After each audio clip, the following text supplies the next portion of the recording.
নমস্কার। আমার এক পরিচিত দাদা ফোন করে হঠাৎ জানালো যে ওর কাছে যদি কেউ আসে প্রধানমন্ত্রী আবাস যোজনার সুবিধা পেতে বা এরকম কেউ পাচ্ছে না, আমার সঙ্গে যোগাযোগ করবি। কোনো রকম কোনো তোলা নয়, 2 নম্বরই নয়, একদম স্বচ্ছ পথে। কারণ তোর কাছে মানুষ আসছে মানে আশা নিয়ে আসছে, একদম সুন্দরভাবে প্রসেসিং করে দেব। এটা শুধু তুই যে ভালো কাজ করছিস তার একটা সঙ্গী হওয়ার জন্য। যাই হোক, আমি সবাইকেই বলবো 43 নম্বর ওয়ার্ড, 44 নম্বর ওয়ার্ড, 50 নম্বর ওয়ার্ড, 47 নম্বর ওয়ার্ড, 9 নম্বর ওয়ার্ড, যেখানেই যারা আছেন, প্রধানমন্ত্রী আবাস যোজনার জন্য যে নিয়মকানুন আছে তাতে যদি আপনার হেল্প লাগে, তা পাচ্ছেন না, যোগাযোগ করতে পারেন অতীনের সঙ্গে।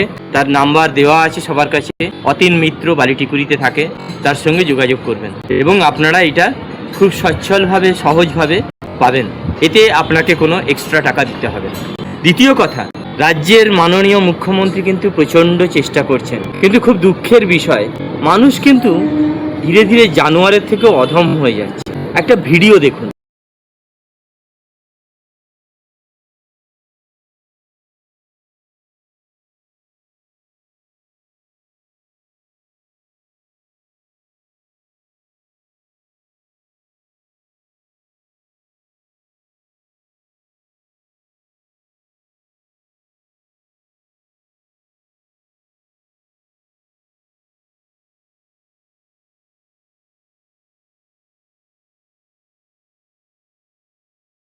একটা হিংস্র পশু বাঘ বাচ্চাটিকে কত সুন্দরভাবে হেল্প করলো, কিন্তু এখনকার মানুষ দেখছি হিংস্র নোংরা জানোয়ারের থেকেও অধম। নতুন সরকার আসার পরেও প্রায় 5-6টা ধর্ষণ খুন হয়ে গেল।